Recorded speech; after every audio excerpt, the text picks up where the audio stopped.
দার্জিলিংয়ের 7 পয়েন্টসের মধ্যে আমি তোমাদের দেখিয়েছিলাম টাইগার হিল, ঘুম মনেস্ট্রি, বাতাসিয়া লুপ, রোপওয়ে আর টি গার্ডেন। আর এবার আমি এখন তোমাদের দেখাবো জুওলজিক্যাল পার্ক, তারপরে আছে তোমাদের পিস প্যাগোডা আর জাপানিজ টেম্পল।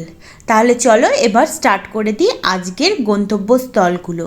তো তেনজিং নোরগে থেকে আমরা চলে গেছিলাম সোজা জুওলজিক্যাল পার্কে। জায়গাটা মোটামুটি ছিমছাম একটা পরিবেশ, বেশ অনেকটা খাড়াই রাস্তা দিয়ে উঠে আমাদের চলে যেতে হবে টিকিট কাউন্টারের সামনে। এই যে এখন বহু কষ্টে এখন উঠছি। টিকিট কাউন্টারের সামনে যাওয়ার পর টিকিট কেটে নেব। আমাদের টিকিট মূল্য ছিল 110 টাকা। তা ওখানে মোটামুটি লাইন ছিল, যেহেতু ছুটির মরশুম ছিল আর ভালোই ভিড় ছিল, তাই মোটামুটি ভালোই লাইন ছিল। আর রাস্তাটা দেখে নাও কতটা উপরে এখন আছি। তা যাই হোক, এখন চলে এসেছি। আর চলে এসে এবার আমরা টিকিট কেটে নেবো। টিকিট কেটে ঢুকে যাব ভিতরে। ভিতরে ঢুকে যাওয়ার পর তোমাদের বাকি জিনিসপত্রগুলো দেখাবো। তাহলে চলো আগে টিকিটটা কেটে নিই। তা টিকিট কাটার পর এখন এই যে ঢুকে গেছি। আর ঢুকে গিয়ে প্রথমেই ছিল ওখানে ভাল্লুকের জায়গা, কিন্তু দুর্ভাগ্যবশত আমরা তার দর্শন পাইনি, মনে হয় সে ঘুমাচ্ছিল। তা যাই হোক, ভাল্লুকের দেখা তো আর পেলাম না। ভাল্লুকের দেখা না পেয়ে ওখানে আমরা চলে যাই। আর ওখানে গিয়ে আমি বিভিন্ন রকমের বন্যপ্রাণী দেখেছি, পাহাড়ি বন্যপ্রাণী আর কি, কিন্তু সেগুলো সবই মোটামুটি দেখতে একটু গরু বা ছাগলের মতোই ছিল। মানে ওখানকার বন্য গরু বা ছাগল দেখতে যেমন হয়, আপনারা আমার ভিডিওটা দেখলে সেগুলো দেখতে পাবেন। আর এই যে বিয়ারটার পিঠটাই দেখতে পাচ্ছি, আমি জানি না আপনারা দেখতে পাচ্ছেন কি না, বাট আমি ওখানে দেখতে পেয়েছি বিয়ারের পিঠটা। তা এই যে বলছিলাম ওখানকার বেশ কিছু বন্য প্রাণী নানা ধরনের। এটা দেখতে বেশ কিছুটা একটু ভেড়ার মতো, সিংহ আছে, এরা বেশ ছাগলের মতো। তারপরে এখানে ছিল একটা 2-4টে মাংকি। আর এখানে একে দেখো, এটা তো পুরোই ছাগল আর হরিণের একটা মিশ্রণ। আর এটা কোনো একটা কিছু হবে, আমি নামগুলো এই মুহূর্তে ভুলে গেছি। তারপরেই চলে যাই চিতাবাঘটার সামনে। আর সৌভাগ্যবশত বাঘটা একদম সামনেই ছিল। আর এদিকে একটা প্যান্থার ঘুমাচ্ছিল, ওকে আমি সামনে থেকে দেখতে পাইনি। তারপর বিভিন্ন রকম পাখি দেখেছি, অনেক পাখি ছিল, সবার নাম আমার এই মুহূর্তে মনে নেই। আর নাম দেখিয়ে ভিডিও করলে ভিডিওটা অনেক বড় হয়ে যাবে, বোরিং হয়ে যাবে, আমি সেটা চাই না। আর এই যে আমার ফেভারিট পাখি ম্যাকাও। আর এদিকে দেখো, এখানেও আরেকটাও মনে হয় এটাও ম্যাকাওই হবে। আর এদিকে সাদা মোরগগুলো হবে, কিন্তু নামটা অন্য কিছু, আমার সেটা এই মুহূর্তে খেয়াল পড়ছে না। এই পাখিগুলো আমাদের কলকাতার চিড়িয়াখানায়ও আছে।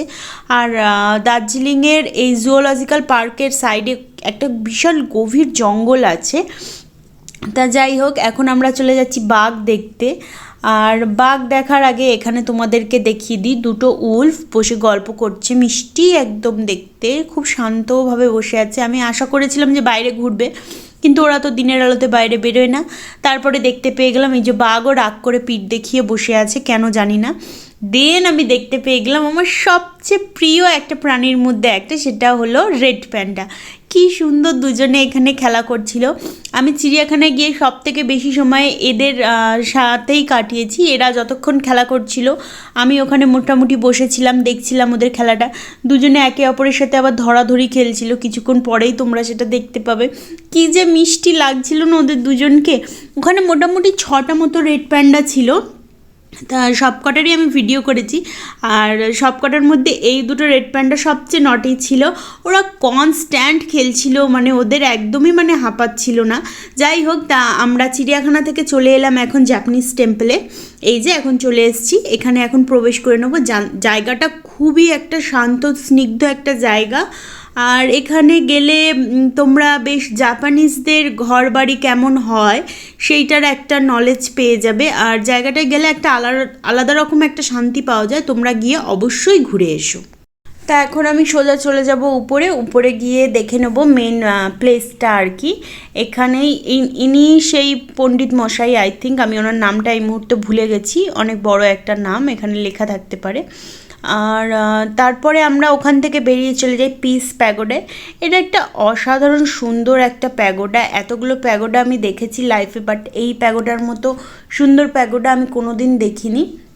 তা যাই হোক, একটা সাদা স্বচ্ছ একটা প্যাগোডা, বেশ কিছুটা আপনারা যদি কেউ উড়িষ্যায় গিয়ে থাকেন, ধাউলি মনেস্ট্রিটা যেরকম অনেকটা সেই রকমই এটা। আর ধাওলি মনেস্ট্রির মতোই বুদ্ধের বেশ কিছু মূর্তি আছে এখানে। তা এখন আমি সেগুলোই চারপাশটা ঘুরে ঘুরে দেখে নেবো। অনেকে এখানে দাঁড়িয়ে ছবিও তুলছে। খুব আমি পিস প্যাগোডাতে গিয়ে অনেকগুলো ভিডিও বানিয়েছি, শর্ট ভিডিও করেছি, সেগুলো সব আস্তে আস্তে চ্যানেলে আপলোড করব। আমি আসলে ঠিক সময় করে দিতে পারছি না। আর এখানটায় গেলে আপনারা চেষ্টা করবেন বেশিক্ষণ সময় কাটানোর, কারণ এখান থেকে উপর থেকে সিটিটা দেখতে মারাত্মক সুন্দর লাগে। আপনারা দেখতেই পাচ্ছেন কি অসাধারণ একটা দৃশ্য দেখা যাচ্ছে এখান থেকে। তো যাই হোক, এবার আমরা চলে যাব আস্তে আস্তে নিচের দিকে। আমাদের 7 পয়েন্টস ঘোরা শেষ, এবার আমরা চলে যাব ম্যালে। বিশ্বাসই হচ্ছে না যে দার্জিলিংয়ে এসে এত তাড়াতাড়ি দিনগুলো শেষ হয়ে যাচ্ছে। এবার বাড়ি চলে যেতে হবে, মনটাও এবার খুব খারাপ লাগছে। তা যাই হোক, এখন আমরা চলে যাব ম্যালে। ম্যালে গিয়ে আমার একটা লং কোট কেনার আছে আজকে, সেটা ভাবছি ফাইনালি কিনেই ফেলবো। রোজই নানা রকম জিনিসপত্র পছন্দ হচ্ছে, আর ভাবছি না থাক, আজকে না কালকে কিনবো, কালকে গেলে হয়তো একটা মানে ফ্রেশ আরও কিছু পাওয়া যাবে। তা সেই জন্যই চেষ্টা করছি না কেনার, কিন্তু যা দেখছি এরকম এবার না কিনলে আমার জিনিসটাই হয়তো কেনা হবে না আর বাড়ি চলে যেতে হবে। তাহলে চলো এবার মেলে চলে গিয়ে অল্প একটাই শপিং করার আছে, সেটা করেই ফেলি, দেন আমরা পরে কথা বলবো। শপিং কি করলাম সেটা তো আমি এখন দেখাতে পারবো না, যেহেতু ভিডিওটা খুব বড় হয়ে যাবে। তা যাই হোক, এখন আমরা চলে যাচ্ছি ম্যালের উদ্দেশ্যে। ম্যালে গিয়ে এখন একটু রেস্ট করব, রেস্ট করে সন্ধেবেলায় চলে যাব ম্যাল মার্কেটে। ম্যাল মার্কেটে গিয়ে একটু কেনাকাটা খাওয়া দাওয়া করব, ওখানকার স্ট্রিট ফুড। আর এই যে এখন ওখানকার স্ট্রিট ফুডগুলোর মধ্যে আমরা ট্রাই করছি একটা চিকেন ড্রামস্টিক আর মিক্সড ফ্রাইড রাইস। আর তোমরা এখানে জাস্ট স্ট্রিট ফুডের লাইনটা দেখে নাও, মানে ওখানকার বড় বড় রেস্টুরেন্টে যেরকম পরিমাণ ভিড় হচ্ছে, ঠিক সেইভাবে মানুষ পাল্লা দিয়ে স্ট্রিট ফুডগুলোও ট্রাই করছে। আমরাও তার ব্যতিক্রম নই, আমরাও মানে রেস্টুরেন্টের সাথে স্ট্রিট ফুডও ট্রাই করেছি। তা যাই হোক, এখন আমরা খাবার দাবার কিনে নিয়ে বসে আছি একটু মেলে। আজকে সন্ধ্যেটা এখানেই কাটাবো। তা ব্লগটা শেষ করছি, দেখা হবে নেক্সট ব্লগে। আমার ব্লগ যদি ভালো লাগে তাহলে লাইক কমেন্ট শেয়ার করতে ভুলবেন না, আর দেখতে থাকবেন রিমায়রা অল ইন ওয়ান চ্যানেলটি। টাটা।